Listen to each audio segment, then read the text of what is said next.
It was not easy to get to America. America for me was an elusive dream. To me, it meant to live in a country that guarantees my rights and the rights of my children, rather than living under the dominance of a masculine-based society that strips women and children of all rights. This meant I will be born again. I will write by myself my new birthday when I decide to choose America. I will add new lines to my autobiography when I discuss the role of women in societies where the dictatorships damage everything. All these thoughts jumped to my mind when I was talking to an employee at the UN Refugee Agency. When I was talking to the head of this organization, he gave me other options, but I was insistent that I wanted to choose America as my motherland instead of my birth country, or Yemen, where I had lived and worked for the past 8 years. Both of those countries gave me only pain and injured memory. I placed my pain on his desk as a writer who was handcuffed by repression, and as a mother afraid for the future of my young daughters and son in a mixed world of religion and culture.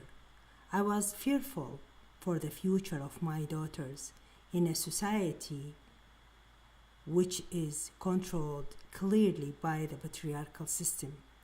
I wanted them to have a bright future and a home country that offers them freedom of choice and deals with them as human beings, not as bodies without minds. I cannot count how many times I sat down to discuss with myself my decision. This meant I had to resign from my job as a chair of the Arabic Language and Islamic Studies Department at the Faculty of Arts of the Damar University and resign from my job as an editor-in-chief of the Damar University Journal for Studies and Researches. It was an academic journal headed by the university's president. After I got permission to be a refugee as a writer in the United States, I was very happy when I gathered my things and my books. My legs did not touch the ground, for I was flying with joy. I had good thoughts about this country, and I knew I deserved to spend the rest of my life in the United States. This is the country that my husband Sabri and children deserved to live in. Everyone around me was envious.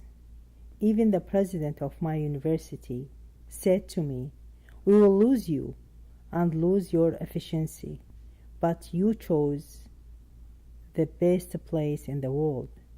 That place will appreciate your abilities at work and your skills. You will see that you will achieve success in a short time." I put my friends' encouraging words in my purse as stable food for my new long journey. My kids were very happy, and I was too.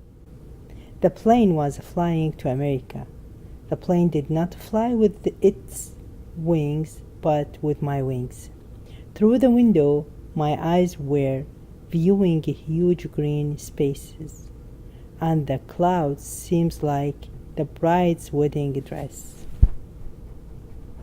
We arrived at the Miami airport, and from there we flew to the Detroit airport. When we arrived, my mother and my father, my younger brother, were waiting for us. They drove us to Dearborn. We registered Shams and Lilac in the schools.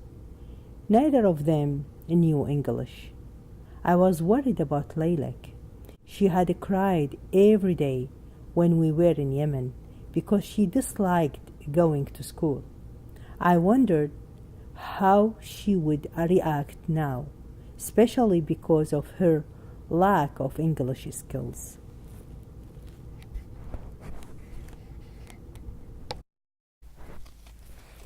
The principal of her new school welcomed us and placed Leilek in the first grade, and her journey began in her new school stories: music, recess, snacks, fun, art, lunch, wonderful teachers, and continuous encouragement.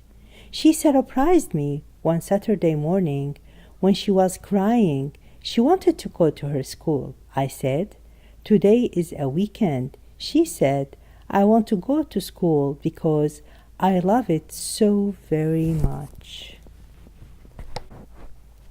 Shams's academic success became evident early on when she was awarded a scholarship from her high school to take classes at Eastern Michigan University.